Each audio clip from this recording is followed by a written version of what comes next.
আপনার স্ত্রী আপনাকে কেন ভালোবাসে জানেন? কারণ আপনি তার পছন্দের শাড়িটা তাকে কিনে দিতে পারেন। আপনার সন্তানটি আপনাকে অনেক বেশি পছন্দ করে, কেন জানেন? কারণ আপনি তার পছন্দের আইসক্রিম, চকলেট তাকে কিনে দিতে পারেন, সেই জন্য। আপনার গার্লফ্রেন্ড আপনার সাথে অনেক লুতুপুতু কথা বলে, কেন জানেন? কারণ আপনি তার পছন্দের রেস্টুরেন্ট তাকে নিয়ে যেতে পারেন।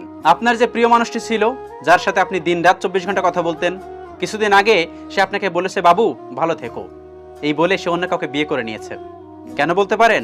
কারণ ওই যে আপনি তার পরিবারের কাছে সাফল্য একজন ব্যক্তি না, আপনার পকেটে সেই পরিমাণ অর্থ সম্পত্তি নেই। আপনার মা আপনার সাথে ঠিকভাবে কথা বলবে না যদি আপনি উপার্জন না করে 2 মাস বাড়িতে বসে থাকেন। এটাই পৃথিবীর সবচেয়ে কঠিনতম সত্য, আমাদের সাথে সম্পর্ক হয় টাকার, মানুষের না। আপনি যদি একজন চাকরিজীবী হন, আপনি 2 মাস বা 3 মাস বাড়িতে টাকা না পাঠান, তখন আপনি বুঝতে পারবেন আপনার সম্মানটা কোথায়, আপনি আসলে কোথায় মানুষের বিলং করেন, আপনি কোন জায়গায় থাকবেন। মানুষ আপনার সাথে কথা পর্যন্ত বলবে না। আপনি হয়তো বা প্রবাসে থাকেন, আপনি প্রবাস থেকে 3 মাস টাকা দিয়ে বন্ধ করে দেন, আপনাকে কেউ চিনবে না, পরিবারের মানুষও চিনবে না।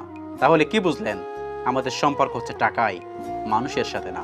এই সমাজে বেঁচে থাকতে হলে অবশ্যই আপনার টাকা ইনকাম করা জরুরি, তবে অবশ্যই সেটা চেষ্টা করবেন হালাল ওয়েতে, হারাম ওয়েতে না। আপনি যদি টাকা দেন, সবার কাছে মধ্যমণি। টাকা দিবেন না, এই সমাজে কেউ আপনাকে চিনবে না। হতে পারে আপনি প্রবাসে থাকেন, দেশে থাকেন, কোন একটা কর্ম করেন, চাকরি করেন, যেটাই করেন না কেন, সবশেষে এটাই বলতে হয়, আমাদের সম্পর্ক হচ্ছে টাকায়। টাকা ছাড়া আমাদের কেউ চেনে না, আমাদের কেউ ভালোবাসে না। প্রতিটা সম্পর্কের মূল ভিত কি জানেন? টাকা। আজকে আপনি আপনার সন্তানের জন্য চকলেট না নিয়ে যান, আপনার সন্তানটা বলতে বাধ্য হবে আমার বাবা পচা। আপনার স্ত্রী বলেছে কোন একটা জিনিস নিয়ে যেতে, আপনি যদি সেটা নিয়ে যেতে না পারেন, তাহলে ওই পরিবারে ওই দিনের মতো খারাপ আর কেউ থাকবে না আপনার মতো। Trust me. আপনার ভাই বলেছে কোনো একটা কিছু নিয়ে আসতে, আপনি নিয়ে আসতে পারেননি, সেটার খোঁটা অবশ্যই আপনাকে শুনতে হবে, সেটার গ্লানি অবশ্যই আপনাকে নিতে হবে। আপনার মা বলেছিল কিছু একটা লাগবে, যদি দিতে না পারেন, তাহলে খোটার কোনো শেষ নেই, গ্লানির কোনো শেষ নেই। আপনার মা বলেছিল মেডিসিন আনতে বা কোনো কিছু আনতে, আপনি ভুলে গেছেন, কোনো একটা কারণে ভুলে গেছেন। আপনার মা এটাও বলতে বাধ্য হবে, সপ্তাহে স্ত্রী সন্তানের পিছনে ব্যয় করছিস, আমার জন্য কি করছিস?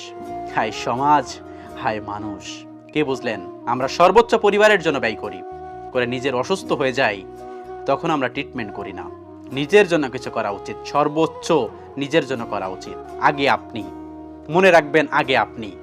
হতে পারেন আপনি প্রবাসে থাকেন কিংবা দেশে থাকেন, নিজের জন্য কিছু একটা করেন। নিজের জন্য, নিজের যা খাইতে মন চাচ্ছে খাবেন, নিজের যেখানে ঘুরতে মন চাচ্ছে ঘুরে আসবেন, নিজের যা করতে মন চাচ্ছে সেটাকে করবেন। অবশ্যই পরিবারকে প্রায়োরিটি দিবেন, কিন্তু প্রায়োরিটি লিস্টের ফার্স্ট আপনার নামটাই থাকা উচিত।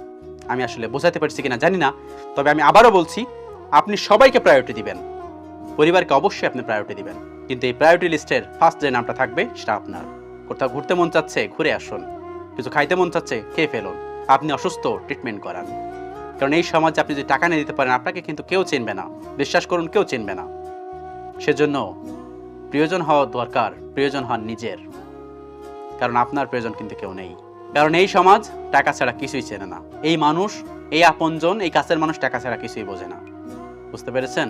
সেজন্য টাকা ইনকাম করুন, তবে অবশ্যই হালাল ওয়েতে ইনকাম করবেন। আল্লাহ রাব্বুল আলামিন আমাদের সবাইকে বোঝার তৌফিক দান করুন, আমিন।